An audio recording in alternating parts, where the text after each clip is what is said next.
গুরুত্বপূর্ণ বর্ণনা করা আছে যে কলিযুগের সৃষ্টির প্রথম সন্ধ্যায় 10,000 বছর পর একটি দিব্য যুগের সূচনা হবে। মানে এই 10,000 বছর পর্যন্ত একটা দিব্য যুগ চলবে, এরপরে এই দিব্য যুগটির পরিসমাপ্তি ঘটবে আর তার সঙ্গে সঙ্গে ভগবান নামে প্রবেশ করার দরজা বন্ধ হয়ে যাবে।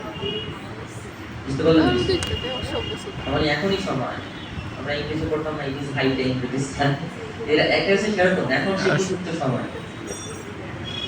যদি সত্যিকার অর্থেই কারো মনুষ্য জীবনের গুরুত্ব উপলব্ধি করে, এই জীবনের কষ্টকে বুঝতে পেরে, গ্লানিকে বুঝতে পেরে, ব্যর্থতাকে বুঝতে পেরে, নিজের সাফারেন্স গুলোকে উপলব্ধি করতে পেরে ভগবানের কাছে ফিরে যাওয়ার জন্য ঐকান্তিক হয়, this is high time for me. এখনই হচ্ছে উপযুক্ত সময়। যা চলে গেছে গেছে, তখন ফিরিয়ে আনা যাবে। যেটুকু সময় কমপক্ষে আমাদের হাতে আছে, এটাকে আমি যদি আমরা পুঁজি করে সামনের দিকে আগাই, তাহলে হয়তো আমরা ভগবত কৃপায় সাফল্য লাভ করতে পারি। তো যে কথা বলছিলাম, তো সেই সমস্ত পূর্ণফল লাভ করে আমাদের গতিটা কি হবে না,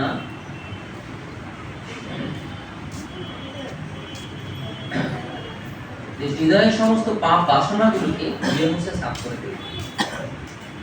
শ্রবণ কি বলল? চিরতম সকলা প্রশ্ন পুণ্য শ্রবণ কীর্তন হৃদয়ন্তস্থ কি অভদ্রাণী বিদুন্তি সুরিশ্বতা। যদি সত্যিকার অর্থে কেউ পাপময় জীবন থেকে আমরা মুক্ত হতে চাই, পাপের শৃঙ্খল থেকে মুক্ত হতে চাই, একটা বিষয় মনে রাখতে হবে, কোনো পাপী ব্যক্তিকে ভগবান কখনো কৃপা করে না। ভগবানের কাছে যদি আমরা মাথা ঢুকতে ঢুকতে মাথায় হাও তৈরি করে ফেলি, তথাপি ভগবান সেই ব্যক্তিকে কৃপা করবেন না যিনি এখনো পাপময় জীবনের মধ্যে রয়েছে। কমপক্ষে পাপময় জীবন থেকে মুক্ত হওয়ার জন্য অঙ্গীকারবদ্ধ হয়নি, তাকেও ভগবান কৃপা করবেন। ভগবানের কৃপা পেতে হলে একটা যোগ্যতা দরকার, তাই না? সেই যোগ্যতা হচ্ছে কি? প্রথম যোগ্যতা হচ্ছে পাপ থেকে মুক্ত হওয়ার প্রচেষ্টা করা। তিনি যেটা করবেন না, তিনি ভগবান কৃপা লাভ করতে পারেন। এখানে সেই কথাই বলা হচ্ছে যে যার পাপ দূরীভূত হয়েছেন তিনি কেবল দ্বন্দ্বমোহে মুক্ত হয়েছেন, আর তিনি ভগবানের ভজনে বিরত হতে পারেন, ভগবান সত্যিতে যুক্ত হতে পারেন। তার মানে আমাদের প্রথম পন্থা হচ্ছে কি? পাপ থেকে মুক্ত হওয়ার প্রচেষ্টা করা। তারপর পন্থা হচ্ছে কি? পুণ্যফল বা সুকৃতি লাভ করার প্রচেষ্টা করা। আর তারপর পরবর্তী পন্থা হচ্ছে কি? ভগবত ভক্তিতে যুক্ত হওয়া।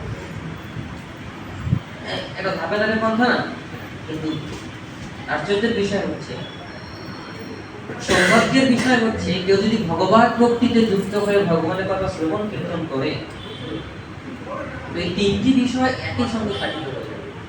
আলাদা আলাদা ভাবে সময় নিয়ে যত্ন করে এই বিষয়গুলো আমাদের কাজ করতে হবে।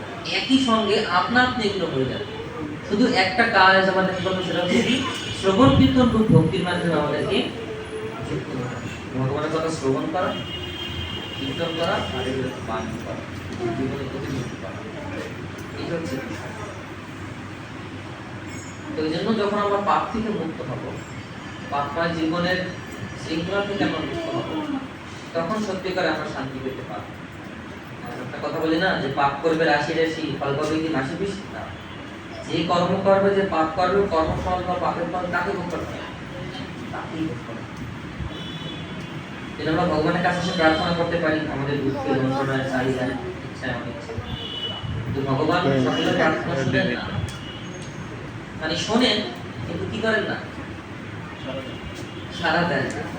তো ভক্তিবিনোদ ঠাকুর বলছেন, দৈন আত্ম নিবেদন কর্তৃত্বে বর্ণনা অবশ্য রক্ষিবে প্রশ্ন বিশ্বাস পালন ভক্তি অনুকূল মাত্র কার্যের স্বীকার ভক্তি প্রতিকূল ভাব বর্জন অঙ্গীকার।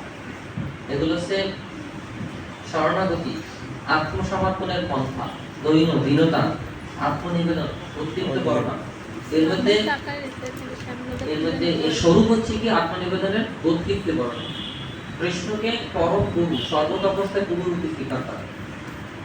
সেইভাবে তিনি এই সমস্ত অবশ্যরক্ষিত বিষয়, ভগবান প্রতি বিশ্বাস পালন, ভক্তির অনুকূল কার্য করা, কৃষ্ণ ভক্তির প্রতিকূল কার্যকে বর্জন করা, এগুলো যখন আমরা করবো, তাহার প্রার্থনা শুনে সুনন্দ, তখন সেই ব্যক্তির প্রার্থনা ভগবান করবে। ঠিক আছে।